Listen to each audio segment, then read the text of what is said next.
Em 1890, uma verdadeira revolução estava em andamento na moda feminina, e ela vinha na forma de camisas de botão. Meu nome é Pauline Kisler, eu sou a sua fada madrinha da história da moda e você está no canal da Modista do Desterro.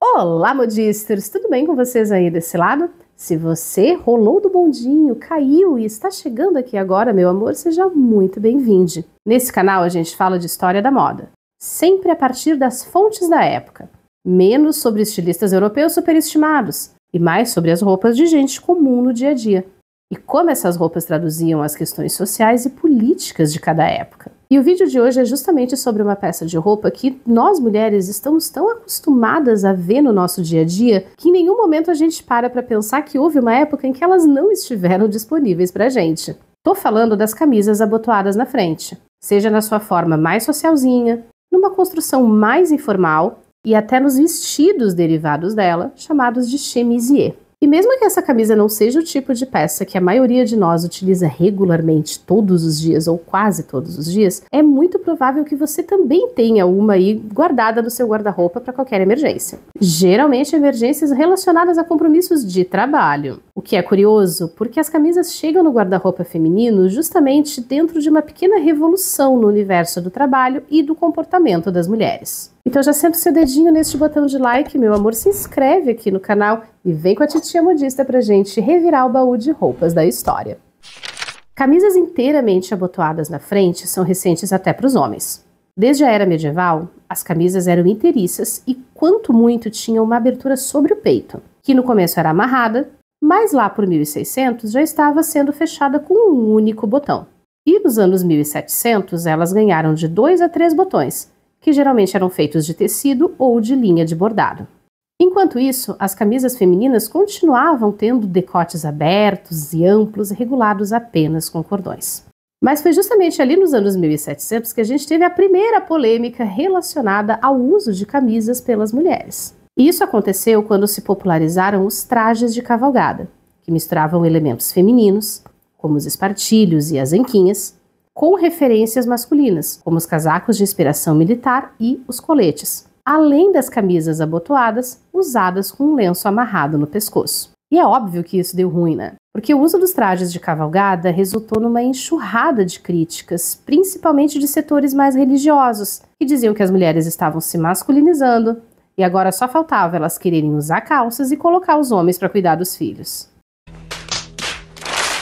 O próximo flerte feminino com as camisas foi na época da regência, quando os vestidos eram bastante decotados. É sério, gente, nenhuma produção de época tem coragem de botar na tela o que realmente era o tamanho dos decotes dos vestidos da regência. E para dar um pouco de decência, as mulheres usavam um tipo de meia camisa chamada chemisette. Ela até podia ter botões na frente, mas eles eram decorativos, porque elas eram amarradas e sem mangas e definitivamente não precisavam de botões. As chemisettes continuaram sendo usadas até 1850, 1860, quando apareceu o primeiro esboço da camisa feminina que a gente conhece, que era chamada de blusa, não de camisa, porque camisa era coisa de homem. As blusas de 1860 eram feitas de algodão ou de linho.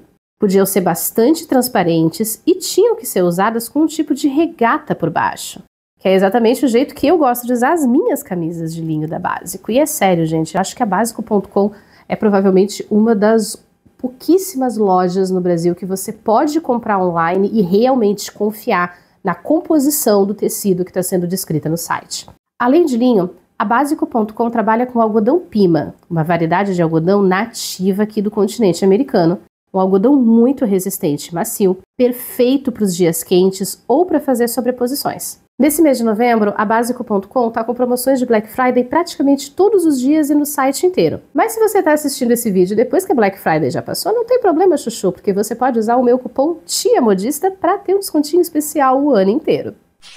Como as blusas de 1860 ainda eram tão diferentes das camisas masculinas, e os vitorianos eram totalmente obcecados por separar visualmente homens e mulheres, Elas estavam de boa, quase que sem polêmicas. Mas aí veio a camisa Garibaldi para tacar fogo no parquinho. Garibaldi, que você provavelmente conhece com a carinha do Tiago Lacerda, foi um revolucionário italiano que lutou aqui no Brasil, na Guerra dos Farrapos, nos anos 1830 e 1840. E depois na Europa, na década de 1860, durante a Guerra de Unificação da Itália. Se você assistiu o Leopardo da Netflix, você já sabe. Garibaldi comandava um exército que era identificado por suas icônicas camisas vermelhas. E em 1862, essas camisas saíram dos campos de batalha para as páginas das revistas de moda, com o mesmo formato e cor usados pelos soldados, mas combinados com as saias armadas da época, além de cintos e faixas de cintura.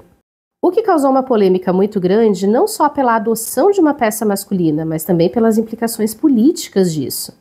Porque Garibaldi não lutava apenas pela unificação da Itália, ele lutava por uma Itália republicana. E vocês imaginam que isso não pegava lá muito bem com as grandes monarquias da época, tipo a Inglaterra e a França. As camisas Garibaldi desapareceram já no final dos anos 1860. Mas as camisas de botão, como a gente conhece hoje, vieram com toda a força a partir de 1890. Só que agora acompanhadas de um movimento político muito mais organizado.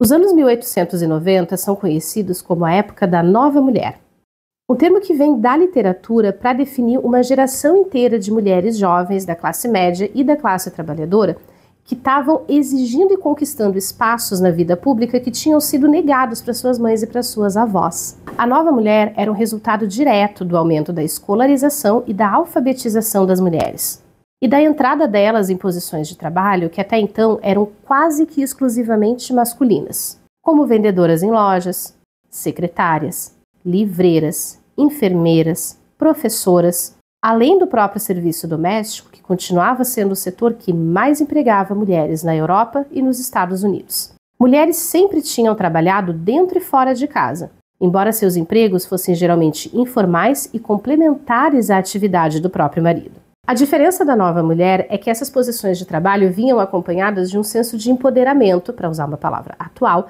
além de umas ideias bem revolucionárias, algumas delas que seriam revolucionárias até para nossa época, como o movimento de reforma dos trajes femininos, que pregava que as mulheres deveriam abandonar as roupas volumosas em prol de roupas mais confortáveis e adequadas para uma vida em movimento. A luta pelo voto feminino e pela igualdade de direitos e salários, e até as primeiras discussões sobre liberdade sexual e controle de natalidade. E essas discussões acabavam se refletindo diretamente nas roupas que a Nova Mulher usava. Primeiro, saias ligeiramente mais curtas, com menos anáguas e sem aqueles enchimentos de quadril, que podiam ser facilmente feitas em casa, a partir de manuais de confecção, e usando as recém-popularizadas máquinas de costura. Inclusive, se você tem curiosidade, já tem um vídeo aqui no canal te ensinando a fazer essa saia, hein? Linkzinho dele tá aqui embaixo na descrição do vídeo. Junto com todas as referências dessa pesquisa para você checar as informações por conta própria.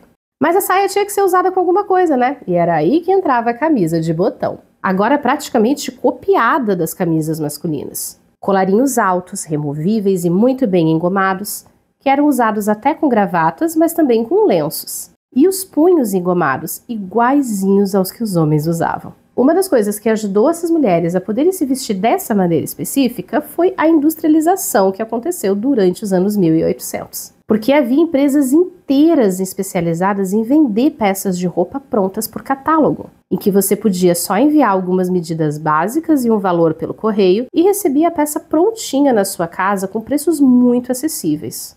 O que, no fim das contas, não é uma experiência tão diferente da nossa que podemos fazer as nossas compras pela internet. Mas além das combinações de camisa com as saias, algumas delas foram mais além e tiveram a audácia de usar calças. Na verdade, bloomers, que era um tipo de bermuda usada principalmente para andar de bicicleta, junto com coletes de alfaiataria, inspirados nos masculinos, casacos de alfaiataria e chapéus também emprestados da moda masculina. O que levou à produção de uma série de desenhos e fotos satíricas muito preocupadas com o quanto esse tipo de roupa ameaçava a dita ordem natural da sociedade. E que as mulheres usarem camisas de botão e bloomers e andarem de bicicleta era só o primeiro passo para que os pobres dos homens tivessem que cuidar dos filhos e da casa no lugar delas.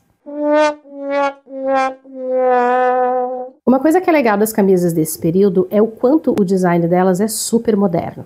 Essa é uma peça original de 1890, mas você encontra coisas muito parecidas em lojas atuais. Essa listrada da Básico mesmo é perfeita. E depois da silhueta regência, esse é o visual de época mais fácil de ser recriado e também um dos mais versáteis, porque ele fica bem em qualquer formato de corpo.